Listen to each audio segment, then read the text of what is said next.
Hello friends, welcome back to my channel Sangam impact. Friends, इस channel के माध्यम से एडिटोरिया, क्रॉन, RBD, Kiran, Rukmini, KBC nano एवं ज्ञान बिंदु के प्रैक्टिस सेट को कवर करने वाले हैं।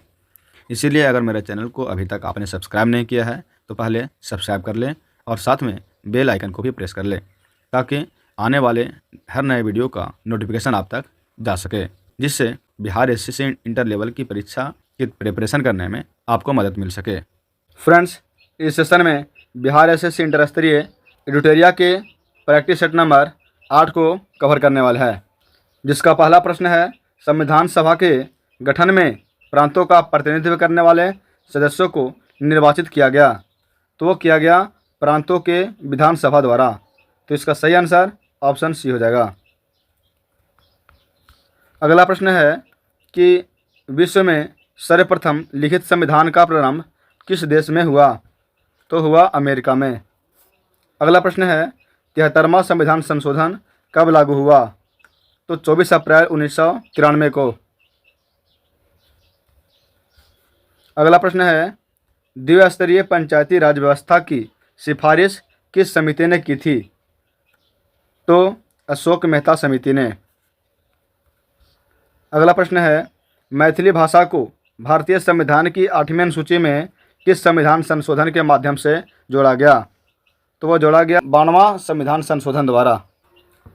अगला प्रश्न है राज्य विधान परिषद में कितने सदस्यों का नामांकन राज्यपाल द्वारा किया जाता है, तो 1/6 सदस्यों का।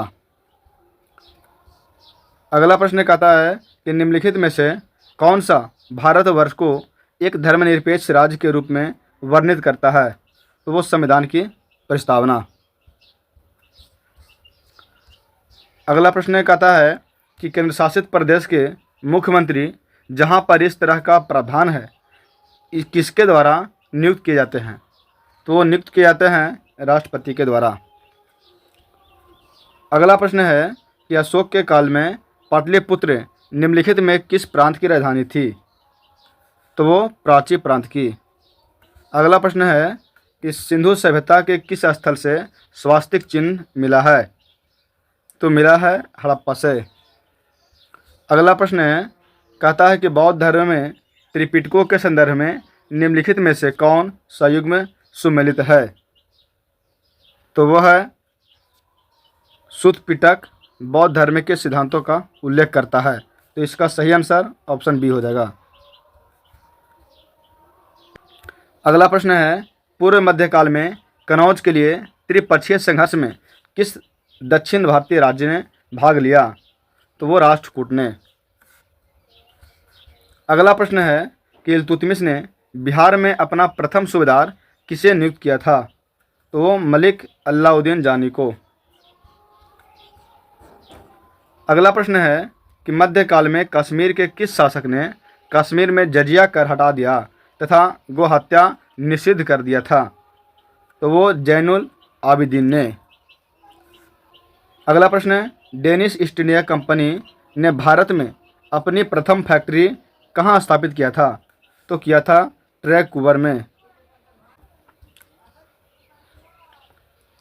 अगला प्रश्न है कि पानीपत के तृतीय युद्ध 1761 के समय मराठा पेशवा निम्नलिखित में कौन था, तो वो था बालाजी बाजीराव। अगला प्रश्न है कि निम्न में से कौन कैबिनेट मिशन का सदस्य नहीं था, तो लॉर्ड बेवेल। अगला प्रश्न है नेशनल हेराल्ड पत्रिका का संपादन किसने किया था, तो वो जवाहरलाल नेहरू ने।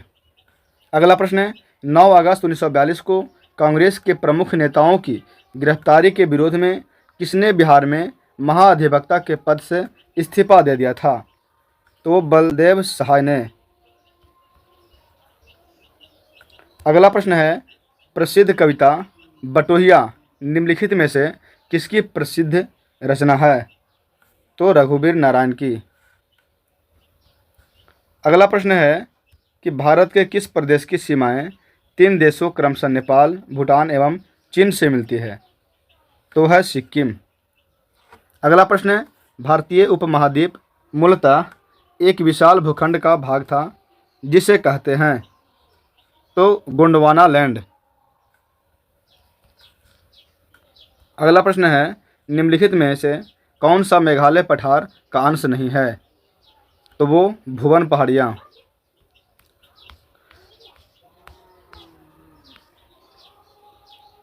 अगला प्रश्न है, 10 डिग्री चैनल पृथक करता है। तो यह अंडमान को निकोबार से अलग करता है। अगला प्रश्न है, सूची 1 को सूची 2 से सम्मिलित कीजिए तथा नीचे दिए गए कूट का उपयोग करते हुए सही उत्तर चुनिए। तो सूची 1 में दोआब दिया हुआ है और सूची 2 में नदियाँ दिया हुआ है। तो इसका सही आंसर ऑप्शन ए हो जाएगा, अर्थात विष्ट दोआब जो है वह ब्यास तथा सतलज के मध्य है। बारी दोआब जो है वह रावी तथा ब्यास के मध्य है। रचना दोआब जो है वह रावी तथा चिनाब के मध्य है। और चाज दोआब जो है वह चिनाब तथा झेलम के मध्य है। अगला प्रश्न है, किस नदी पर शिव समुद्रम जलप्रपात अवस्थित है? तो वह है कावेरी नदी पर। अगला प्रश्न, गरजने वाली चालीसा, प्रचंड पचासा, चिखने वाली साठा पवने पृथ्वी के किस गोलार्ध में चलती है? तो ये दक्षिणी गोलार्ध में। अगला प्रश्न है कि निम्न में से कौन सा सही सम्मिलित नहीं है? तो वह है ऑप्शन सी, मतलब ओमान की राजधानी अमान नहीं है। इसके अलावा साइप्रस की राजधानी निकोसिया है, कंबोडिया की राजधानी नहोपेन है और सीरिया की राजधानी दशमिक है। अगला प्रश्न जो है, निम्न में से किस एक से समावेशित विकास को बढ़ाने की आशा नहीं की जाती है? तो वो राष्ट्रीय आय की ऊंची वृद्धि दर से। अगला प्रश्न है, सार्वजनिक वितरण प्रणाली से वितरित अनाज पर कीमत बढ़ाने का उद्देश्य है। तो उद्देश्य क्या है? तो इस योजना में निहित उत्पादन का भार कम हो सके।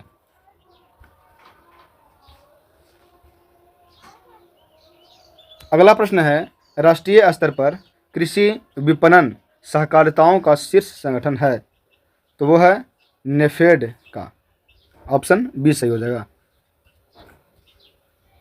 अगला प्रश्न है कि विकास केंद्र उपागम किस योजना के अंतर्गत अपनाया गया था? तो वो चतुर्थ पंचवर्षीय योजना के अंतर्गत। अगला प्रश्न है, निम्नलिखित तरल परिसंपत्तियों पर विचार कीजिए। तो देखिए, पहला में लिखा हुआ है बैंकों के पास मांग जमा, दूसरा बैंकों के पास सौविधिक जमा, तीसरा बैंकों के पास बचत जमा और चौथा करेंसी। तो इन परिसंपत्तियों का तरलता के घटते क्रम में सही अनुक्रम क्या है? तो इसका आंसर हो जाएगा ऑप्शन डी कि पहले जो है यानी करेंसी, उसके बाद आ जाएगा बैंकों के पास मांग जमा, इसके बाद बैंकों के पास बचत जमा और अंत में बैंकों के पास सामूहिक जमा। अगला प्रश्न कहता है कि निम्नलिखित में से कौन एक जैविक अनुक्रमण की प्रावस्थाओं का सही क्रम है? तो वह है ऑप्शन पहला, यानी नगनीकरण, प्रवास, स्थापन, प्रतिक्रिया और स्थिरीकरण। अगला प्रश्न है, जैव विविधता के नाश का कारण है।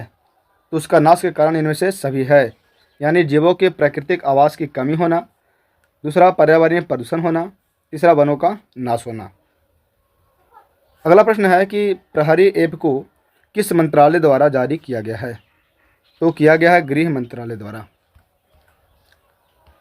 अगला प्रश्न है, ग्लोबल फायर पावर इंडेक्स 2023 में भारत का स्थान कौन सा है? तो चौथा स्थान है। अगला प्रश्न है, डस्टलिक 2023 सैन्य अभ्यास का आयोजन कहाँ किया गया है? तो वो उत्तराखंड में। अगला प्रश्न है, केंद्रीय सतर्कता आयोग सीबीसी के नए अध्यक्ष कौन बने हैं? तो बने हैं प्रवीण कुमार श्रीवास्तव। अगला प्रश्न है कि भारत वन स्थिति रिपोर्ट 2021 के अनुसार 2019 की तुलना में कितना किलोमीटर वन आवरण में वृद्धि हुई है? तो 1540 वर्ग किलोमीटर। अगला प्रश्न है, 32वां बिहारी पुरस्कार से किसे सम्मानित किया गया है? तो माधव हडा को। अगला प्रश्न है पद्म भूषण 2023 से कुल कितने व्यक्तियों को सम्मानित किया गया है? तो 9 व्यक्तियों को। अगला प्रश्न है अंतर्राष्ट्रीय आयुर्वेद सम्मेलन 2023 का आयोजन कहाँ किया गया है? तो किया गया है हरिद्वार में। अगला प्रश्न है कि प्रथम महिला प्रीमियर लीग में ऑरेंज कप का खिताब किसने जीता है? तो जीता है मेग लैनिंग ने। अगला प्रश्न है कि प्रसिद्ध पुस्तक नालंदा के लेखक कौन हैं? तो उसका लेखक है अभय के। अगला प्रश्न है विश्व कपास दिवस प्रतिवर्ष कब मनाया जाता है? तो 7 अक्टूबर को। अगला प्रश्न है रिलायंस की जियो मार्ट ने किसे अपना ब्रांड एम्बेसडर बनाया है? तो एम एस धोनी को। अगला प्रश्न है हाल ही में किस राज्य के याक चुरपी को जीआई टैग मिला है? तो याक चुरपी को अरुणाचल प्रदेश में जीआई टैग मिला है। अगला प्रश्न है सूर सरोवर पक्षी विहार कहाँ स्थित है? तो वो है आगरा में। अगला प्रश्न है इनमें से कौन सी नदी गंगा में उत्तर दिशा में आकर मिलने वाली नदी है? तो वह कोसी बूढ़ी गंडक। ऑप्शन सी सही हो जाएगा। अगला प्रश्न है कि निम्नलिखित में से ऐसे सामग्री का चयन करें जो जल में पूरी तरह से घुलनशील हो। तो वो है फिटकरी। अगला प्रश्न है कि निम्नलिखित में से किस द्रव में लोहे की कील रखे जाने पर वह अपनी चमक खो देगा और सुस्त दिखाई देने लगेगा? तो वह है शीतल पेय। अगला जो है कहता है कि सिंथेटिक फाइबर को कहा जाता है, तो उसे मानव निर्मित फाइबर भी कहा जाता है। अगला प्रश्न है प्लास्टर ऑफ पेरिस रासायनिक रूप से क्या कहलाता है? तो वो कैल्शियम सल्फेट हेमीहाइड्रेट कहलाता है।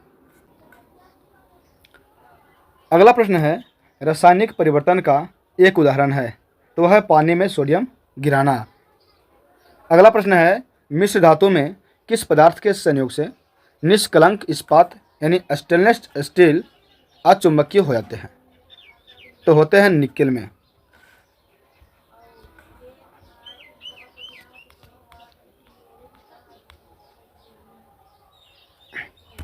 अगला प्रश्न है मिट्टी के तेल में किस धातु का भंडारण होता है? तो मिट्टी के तेल में सोडियम का भंडारण होता है। अगला प्रश्न है निम्नलिखित में से किसमें प्रोटॉनों की संख्या समान है? तो वो आइसोटोप है।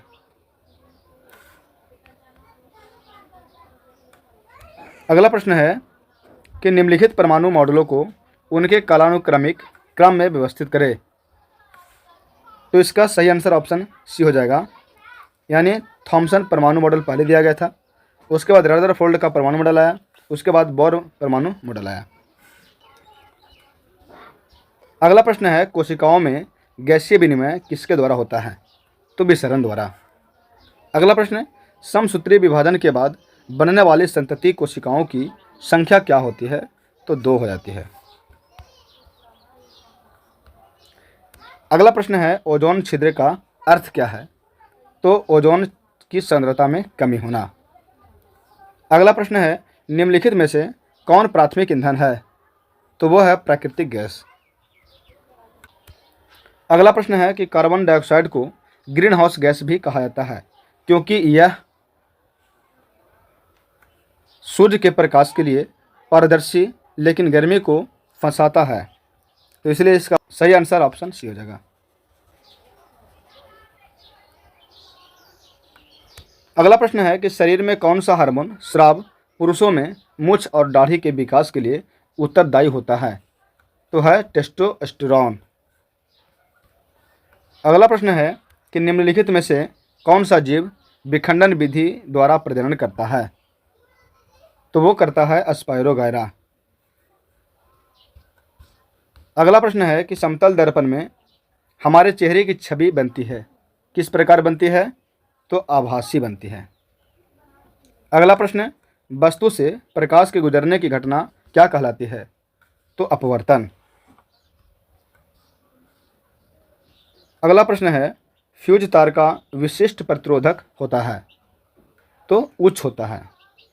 अगला प्रश्न त्वरण की इकाई है, तो त्वरण की इकाई है मीटर पर सेकंड स्क्वायर। अगला प्रश्न है, निम्नलिखित में से कौन सी आवृत्ति एक सामान्य मनुष्य द्वारा सुनी जा सकती है?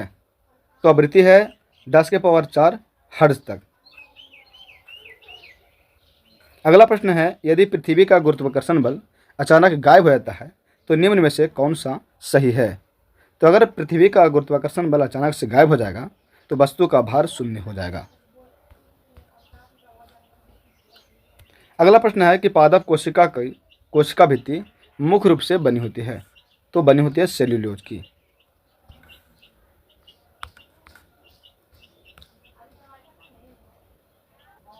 अगला प्रश्न है, मनुष्य में 2 बार बढ़ने वाली दांतों की संख्या होती है? तो कितनी होती है? 20 होती है, जिसे दूध के दांत कहा जाता है। अगला प्रश्न है, भोजन का रासायनिक पाचन शुरू होता है? तो कहाँ से शुरू होता है? मुख से शुरू होता है। इस सेशन में इतना ही। अगर यह वीडियो पसंद आया हो तो वीडियो को लाइक करें और चैनल पर पहली बार आए हैं तो चैनल को सब्सक्राइब जरूर करें। जय हिंद।